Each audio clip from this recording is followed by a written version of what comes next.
चलते हैं दोस्तों समास टॉपिक की ओर। सबसे पहले दोस्तों जो समास से पहला क्वेश्चन बनकर आता है वो क्या आता है, ये आपके सामने रख देता हूं।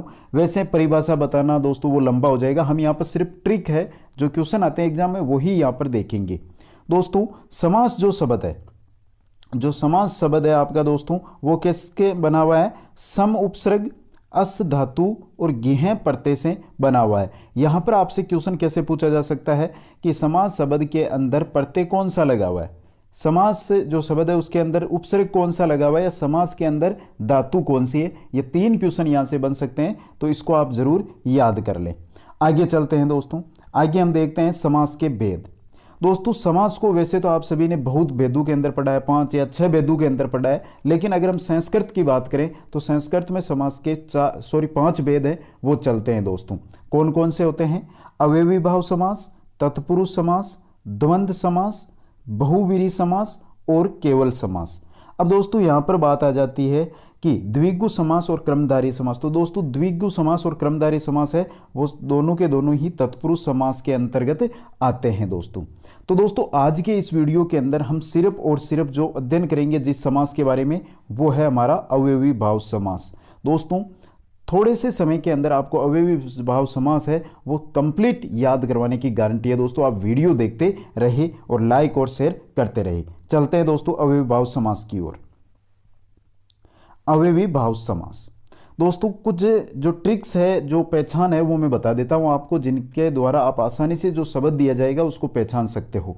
अव्ययी भाव समास, इसके अंदर क्या होता है दोस्तों, सामान्यतः प्रथम पद होता है वो क्या होता है? अव्यय होता है। अगर दोस्तों आपको किसी भी जो शब्द दिया गया है उसके अंदर पहले क्या दिखाई दे? अव्यय दिखाई दे, तो आप वहां पर कौन सा समास करोगे? अव्ययी भाव समास करोगे।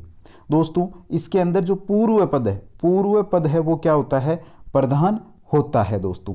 अब दोस्तों आपके सामने शानदार एक ट्रिक लेकर आ रहा हूं, एक शानदार पहचान है, अगर वो आपको याद है तो आप कभी भी अव्ययी समास के अंदर गलत जो क्वेश्चन है उसको गलत नहीं करोगे। दोस्तों इसको ध्यान से देखें। सामासिक पद के अंत में अम, ए, ई, उ और री जो आपको शब्द दिया जाएगा, जो सामासिक आपको शब्द दिया जाएगा उसके अंत में आपको ये शब्द मिलेंगे, अम, ए, ई, उ, री, और इनके साथ विसर्ग नहीं लगा होगा दोस्तों, विसर्ग रहित होंगे। जो विसर्ग है उसके रहित ये शब्द आपको मिलेंगे। वहां पर क्या होगा? अव्ययी भाव समास होगा। बहुत ही खतरनाक ट्रिक है दोस्तों, इसको दिमाग में सेट कर लो। जैसे हम देख सकते हैं दोस्तों उपकर्षणम, यहां पे देखिए अंत में क्या आ रहा है? अम आ रहा है। अधिहरी, अंत में क्या आ रही है दोस्तों? हस्व ई आएगी दोस्तों। तो आपको याद रखना है दोस्तों, ए, ई, उ, री और अम जिन शब्दों के अंत में दिखाई दे और पूर्व में क्या दिखाई दे आपको, जो आपको अव्यय शब्द दिखाई दे, तो वहां पर अव्ययी भाव समास होगा। दोस्तों एक जानकारी और दे देता हूं, वो भी इंपॉर्टेंट है। प्रत्यय के अभाव में, अगर प्रत्यय नहीं दिया गया है, जैसे ए, ई, उ नहीं दिया गया है, तो हलंत वर्ण भी आ सकता है, लेकिन आपको पहले क्या दिखाई देगा दोस्तों? पहले आपको जरूर वहां पर क्या दिखाई देगा? अव्यय शब्द दिखाई देगा, जिस प्रकार उपसमित है। अब चलते हैं दोस्तों यहां पर मैं आपको कुछ इंपॉर्टेंट उदाहरण भी बता दूंगा, और साथ में जो अव्यय शब्द कौन कौन से हैं और उनसे कौन से आप अगर विग्रह करते हो, समास का विग्रह करते हो, तो कौन से शब्द आपके साथ लगते हैं वो देख लेते हैं। तो दोस्तों अव्यय की बात कर रहे हैं हम। अगर अद्धि का अर्थ क्या होता है? विभक्ति करना। इत्ति का क्या होता है? शब्द प्रादुर्भाव। उप का क्या होता है? समीप। अनु का क्या होता है? पश्चात या गुण। सु का क्या होता है? समृद्धि। प्रीति का क्या होता है? विप्सा। दुर का क्या होता है? वृद्धि। सह या स सादर से, युगपद, सदृश, संपत्ति। आगे और है दोस्तों, आगे है अति का होता है अत्यंत या असंप्रति। अनु का होता है अनुपूर्वे। तो ये जो अव्यय शब्द है दोस्तों आपके सामने मैं लेकर आया हूं, इन सब जो अव्यय शब्दों को, इनका आप स्क्रीनशॉट ले लें एक बार इन सभी का आप स्क्रीनशॉट जरूर ले लें दोस्तों, क्योंकि दोस्तों इनके द्वारा आप आसानी से हैं जो समास है, अव्ययी भाव समास है, उसको कर सकते हो, क्योंकि आपको समासिक जो पद होगा उसके शुरू के अंदर ये जरूर आपको मिलेंगे दोस्तों।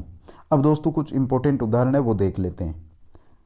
जैसे कि कुछ उदाहरण देखें तो अधिहरि, यहां पर पहचानोगे कैसे? पहचान की बात है तो सबसे पहले देखो अधि क्या लगा हुआ है? प्रत्यय लगा हुआ है।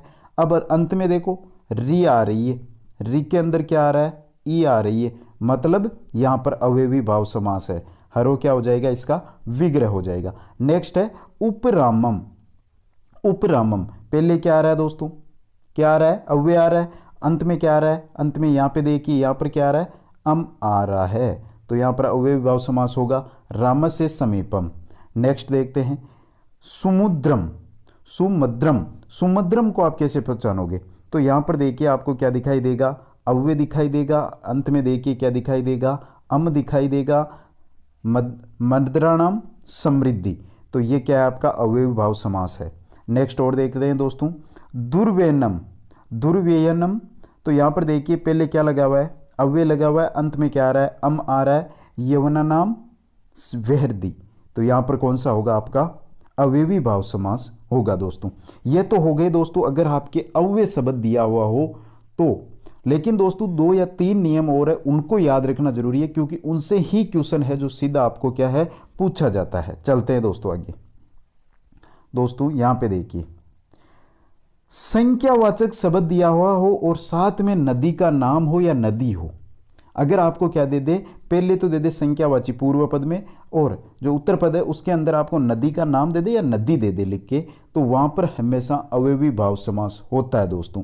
ये इंपॉर्टेंट नियम है दोस्तों, क्योंकि संख्यावाची शब्द अगर आपको कहीं पर भी मिलेंगे तो आप अदर जो समास है उसकी ओर इशारा करते हो, लेकिन आपको जो नदियों के नाम के साथ अगर संख्यावाची शब्द मिले तो वो हमेशा के लिए अवयवी भाव समास में होंगे। जैसे पंचगंगम, पंचानाम गंगानाम समारह, यह हो गया दोस्तों पहला। दूसरा क्या है दोस्तों, दूसरा है हमारा अगर संख्यावाची शब्द, संख्यावाची जो शब्द होते हैं वो आपको मिले और उसके बाद में मिले वंशवाची, वंश से संबंधित कोई शब्द, जैसे कि दोस्तों द्विमुनि, क्या दिया गया है यहाँ पर, द्विमुनि।